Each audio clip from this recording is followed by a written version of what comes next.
আল্লাহ নবী সাইয়্যিদুল মুরসালিন সাইয়্যিদুল আম্বিয়া নবী মুহাম্মদ সাল্লাল্লাহু আলাইহি সাল্লামকে আম্মা জানা আয়েশা জিজ্ঞাসা করলেন, ইয়া রাসূলুল্লাহ, ইয়া হাবিবাল্লাহ, ওগো নবীজি, আমি আপনাকে একটা প্রশ্ন করতে চাই, আপনি কি উত্তর দিবেন? আল্লাহ রাসূল সাল্লাল্লাহু আলাইহি সাল্লাম বলেন, এ আয়েশা, কি প্রশ্ন আমাকে বলো। আম্মা জান আয়েশা বললেন, ইয়া রাসূলুল্লাহ, ইয়া হাবিবাল্লাহ, ওগো নবীজি, আপনি উহুদের যুদ্ধের মধ্যে গিয়েছেন, আপনি তায়েফের যুদ্ধের মধ্যে গিয়েছেন। ইয়া রাসূলুল্লাহ, ইয়া হাবিবাল্লাহ, ওগো নবীজি, আপনি কি উহুদের যুদ্ধের মধ্যে সবচেয়ে বেশি কষ্ট পাইছেন, নাকি তায়েফবাসী আপনাকে সবচেয়ে বেশি কষ্ট দিছে? কোন কষ্টটা আপনার কাছে এখনো মনে আছে? আল্লাহর নবী সাইয়্যিদুল মুরসালিন নবী মুহাম্মদ সাল্লাল্লাহু আলাইহি ওয়াসাল্লাম বলেন, আয়েশা শোনো, ও আয়েশা, আমি যখন উহুদের যুদ্ধের মধ্যে যাই, আমার দমদান মুবারক যখন শহীদ হয়ে গেল, আমার দমদান মুবারক শহীদ হয়ে যাওয়ার পরে আমি যখন অজ্ঞান হয়ে গেলাম, আমার যখন জ্ঞান ফিরল, আমি তাকায় দেখি আমার সামনে আবু বকর, পিছনে উমর, ডানে আলী, বামে উসমান। এই আমার সাহাবীদেরকে দেখে আমার কষ্ট লাগে নাই, আমার দমদান মুবারকের কষ্ট আমি পাই নাই, আমি তাদেরকে দেখে ভুলে গিয়েছি। আয়েশা রে,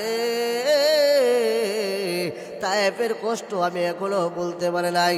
আল্লাহর নবী সাইয়্যিদুল মুরসালিন রাহমাতুল লিল আলামিনকে আম্মা জান আয়েশা বললেন, ইয়া রাসূলুল্লাহ, ইয়া হাবিবাল্লাহ, ওগো নবীজি, তায়েফবাসী আপনার সাথে কি ব্যবহার করেছে? আল্লাহর নবী বলেন, আয়েশা রে, আমি যখন তায়েফে গেলাম, তায়েফে যাওয়ার পরে আমার সাথে তিনজন ব্যক্তির সাথে সাক্ষাৎ। কয়জন ব্যক্তির সাথে? কয়জন ব্যক্তির সাথে? তিনজন ব্যক্তির সাথে সাক্ষাৎ। কয়জন? আরো জোরে। তিনজন ব্যক্তির সাথে সাক্ষাৎ। আল্লাহ নবী বলেন, এই তিনজন ব্যক্তির সাথে সাক্ষাৎ হওয়ার পরে আমাকে জিজ্ঞাসা করে, তোমার বাড়ি কোথায়? আমি বললাম, মক্কায়। কিসের জন্য আসছো? তখন আমি মুহাম্মদ বললাম, ও তায়েফবাসী, আমি আসছি দিনে দাওয়াত দেওয়ার জন্য। তারা বলে, দিন কি? রাসূল বলেন, দিন হলো ইসলাম। আল্লাহ রাসূল সাল্লাল্লাহু আলাইহি সাল্লাম যখন দিনের দাওয়াত দিতে আরম্ভ করলেন, বলতে লাগলেন, তোমরা যার ইবাদত বন্দেগী করো, নিজে বানাইয়া খোদা দাবি করো, ওই খোদা আসল খোদা নয়। তোমরা এই খোদা থেকে ফিরে আইসা আসল খোদার দিকে ফিরে আসো। তখন আল্লাহর নবী রাহমাতুল লিল আলামিনকে কাফেররা বললেন, এ মুহাম্মদ, তায়েফে ঢুকতে পারবা না। তায়েফে ঢুকার আগে, তায়েফে দিনের দাওয়াত দেওয়ার আগে তুমি মক্কা থেকে দাওয়াত দাও। আল্লাহর নবী সাল্লাল্লাহু আলাইহি সাল্লাম তবু দাওয়াত দিতে আরম্ভ করলেন। তখন তিনজন ব্যক্তি তায়েফের দুষ্ট কাফেরদের ডেকে আইনা বলতেছে, কে কোথায় আছো? দেখো ওই পাগলে কি বলে, আমাদের বাপ দাদার ধর্ম নাকি ভুয়া, আমাদের বাপ দাদার ধর্মকে ধূলিসাৎ করার জন্য এই পাগল মক্কা থেকে মদিনায় আসছে, এই পাগল মক্কা থেকে তায়েফে আসছে। ও তোমরা কে কোথায় আছো? ওই পাগলকে তোমরা মারো। ওই কাফেররা রাসূলুল্লাহ সাল্লাল্লাহু আলাইহি সাল্লামকে আঘাত করার জন্য তারা ছোট ছোট পাথর, অনেকে বড় বড় পাথর আনলেন, আইনা রাসূলের গায়ে ঢিল মারতেছে। রাসূলুল্লাহ সাল্লাল্লাহু আলাইহি সাল্লামকে যে দিক দিয়া পাথর মারে, ওই দিকে রাসূলুল্লাহ সাল্লাল্লাহু আলাইহি সাল্লামের শরীর মুবারক থেকে রক্ত বের হয়ে যায়। আল্লাহর নবী রাহমাতুল লিল আলামিন আম্মা জান আয়েশাকে বললেন, ও আয়েশা শোনো, আর শুধু তাই নয়, ওই কাফেররা যখন আমাকে এইভাবে আঘাত করতেছে, আমি তাকায় দিকে আমার কোনো সাথে সাহাবী নাই, আমার পালক পুত্র যায়েদ বিন হারেসা ছাড়া। যায়েদ বিন হারেসা বলেন, আল্লাহর নবী রাহমাতুল লিল আলামিনকে যখন কাফেররা সামনের দিক দিয়ে পাথর মারে, আমি যায়েদ বিন হারেসার সামনের দিকে চলে যাই। কাফেররা যখন আল্লাহ রাসূল সাল্লাল্লাহু আলাইহি সাল্লামকে পিছনের দিক দিয়ে আঘাত করে, আমি যায়েদ বিন হারেসা পিছন দিক দিয়ে চলে যাই। এমন এক সময় দেখলাম রাসূলুল্লাহ সাল্লাল্লাহু আলাইহি সাল্লাম কাফেরকে, রাসূলুল্লাহ সাল্লাল্লাহু আলাইহি সাল্লামকে ওই কাফেররা পাথর দিয়ে ঢিল মারতে মারতে এমন এক অবস্থা করে ফেলে দিল। রাসূলুল্লাহ সাল্লাল্লাহু আলাইহি সাল্লাম অজ্ঞান হয়ে গেলেন।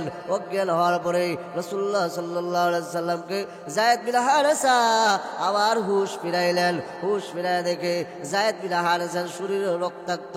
এমন সময় জিবরাইল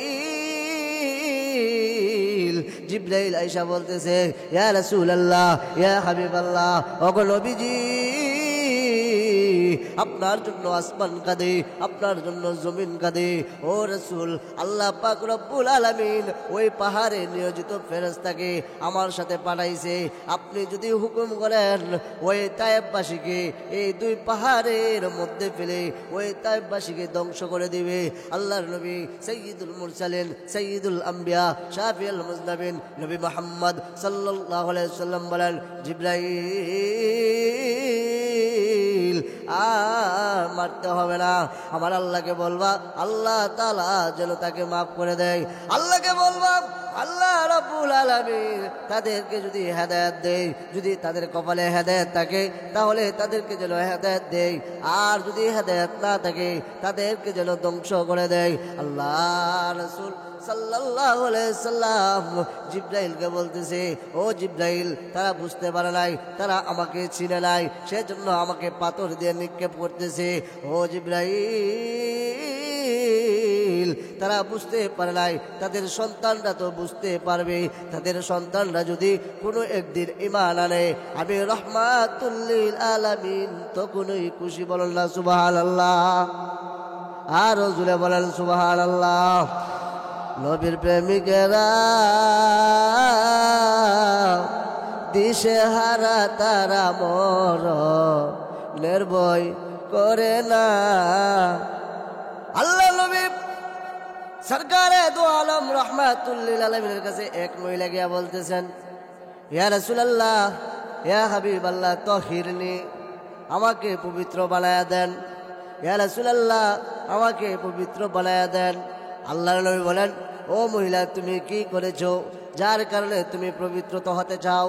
তখন আল্লাহর নবী রাহমাতুল লিল আলামিনের কাছে মহিলা বলতেছেন, ইয়া রাসূলুল্লাহ, ইয়া হাবিবাল্লাহ, আমি এমন এক কাজ করেছি যে কাজের জন্য আমি লজ্জিত। আমি এই দুনিয়াতে থাকা অবস্থায় আমি এই গুনাহ প্রাপ্ত হচ্ছি। ইয়া রাসূলুল্লাহ, ইয়া হাবিবাল্লাহ, আমি মরার পরেও শান্তি পাবো না।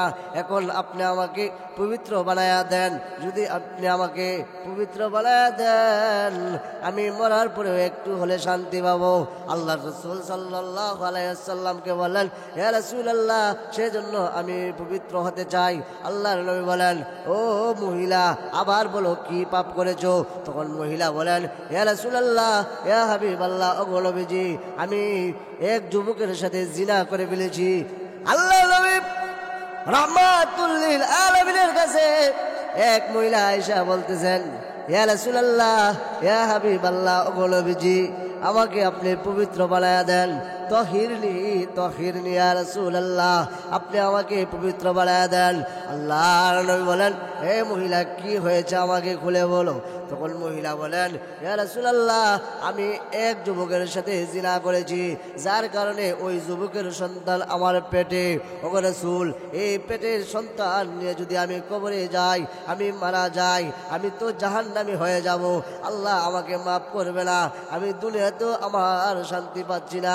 ইয়া রাসূলুল্লাহ, ইয়া হাবিবাল্লাহ, আপনি আমাকে একটা ব্যবস্থা করায়া দেন, আমাকে পবিত্র বানায়া দেন। আল্লাহর নবী রাহমাতুল লিল আলামিনকে বললেন, এই কথা বলার পরে আল্লাহর নবী বলেন, ও মহিলা, যাও বাড়িতে যাও, যাও বাড়িতে যাও। তোমার সন্তান যতক্ষণ পর্যন্ত দুনিয়াতে না আসবে ততক্ষণ পর্যন্ত তুমি আমার কাছে আসবা না। আল্লাহর নবী সাল্লাল্লাহু আলাইহি সাল্লাম এই কথা বলার পরে মহিলা বাড়িতে চলে গেল। বাড়িতে যাওয়ার পরে কয়েক মাস পরে যখন তার সন্তান দুনিয়াতে আসলো, তার সন্তানকে খুলে নিয়ে রাসূলের দরবারে আয়েশা বলতেছেন, ইয়া রাসূলুল্লাহ, ইয়া হাবিবাল্লাহ, ও নবীজি, আপনি দেখেন, আপনি বলেছিলেন যে আমার সন্তান দুনিয়াতে আসলে আমাকে আপনি বিচার করে দিবেন। ইয়া রাসূলুল্লাহ, আপনি তাকায়া দেখেন, দুনিয়াতে আমার সন্তান এসে পড়েছে। এখন আপনি আমাকে পবিত্র বানায়া দেন, আমাকে তওবা ইস্তেগফার করায়া দেন। আল্লাহর নবী রাহমাতুল লিল আলামিন বললেন, ও মহিলা, তোমাকে যদি রুজুম করা হয়, তোমাকে যদি দুনিয়া থেকে বিদায় করা হয় ইসলামী আইন অনুযায়ী, আযানিয়াতু ওয়াজ্জানিয়া, ও মহিলা শোনো, তোমাকে যদি ইসলামী আইন অনুযায়ী বিচার করা হয় তাহলে তোমাকে হত্যা করতে হবে, তোমাকে কতল করতে হবে। এখন যদি তুমি দুনিয়া থেকে বিদায় হয়ে যাও, ওই সন্তান কার দুধ পান করবে বলো? তখন মহিলা আবার বাড়িতে চলে গেল। বাড়িতে যাওয়ার পরে ওই সন্তান যখন দুধ পান ছেড়ে দিয়েছে 2 বছর পরে, ওই সন্তানকে নিয়ে আবার রাসূলের দরবারে আসলেন। রাসূলের দরবারে আয়েশা বলতেছেন, ইয়া রাসূলুল্লাহ, ইয়া হাবিবাল্লাহ, ও নবীজি আপনি তাকায়া দেখেন 2 বছর পূর্ণ হয়ে গেছে, এই সন্তানটা বাহিরের খাবার খেতে পারে, এখন আপনি আমার বিচার করে দেন। আল্লাহর নবী সরকারে দু আলম রহমাতুল লিল আলামিন সাহাবীদেরকে আদেশ দিলেন, ও আমার সাহাবীরা তোমরা গর্ত খনন করো। ওই সাহাবীরা গর্ত খনন করলো। গর্ত খনন করার পরে আল্লাহর নবী ওই মহিলাকে আদেশ দিলেন, তুমি এই গর্তেতে যাও। তখন ওই মহিলা গর্তেতে ঢুকে গেল। ঢুকে যাওয়ার পরে আল্লাহর নবী সাহাবীদেরকে বললেন, এবার ওই মহিলাকে পাথর দিয়ে নিক্ষেপ করতে থাকো। যখন সাহাবীরা পাথর দিয়ে নিক্ষেপ করতেছে করতে করতে তাকে দুনিয়া থেকে যখন বিদায় হয়ে গেল, এক সাহাবীর গায়ে ওই মহিলার রক্ত লেগে গেছে পাঞ্জাবি। ওই সাহাবী বলেন, নাপাক একটা মহিলার রক্ত আমার পাঞ্জাবিতে লেগে গেছে, আমার পাঞ্জাবিটা তো নাপাক হয়ে গেছে। এই কথা যখন রাসূলের কানে গেল, রাসূলুল্লাহ সাল্লাল্লাহু আলাইহি সাল্লাম বলেন, আমার সাহাবীরা শোনো, তোমরা যদি দুনিয়াতে কোনো মহিলা জান্নাতি দেখতে চাও, ওই মহিলার দিকে তাকায়া দেখো। এই জান্নাতি মহিলা, ওই মহিলা এমনভাবে আল্লাহর কাছে তওবা করেছে, আল্লাহ পাক রব্বুল আলামিন এই মহিলার উসিলা করে যদি পুরা মক্কা মদিনার মহিলাদেরকে মাফ করে দেয়, তারপরও এই মহিলার তওবা অবশিষ্ট থেকে যাবে। বলুন না সুবহানাল্লাহ।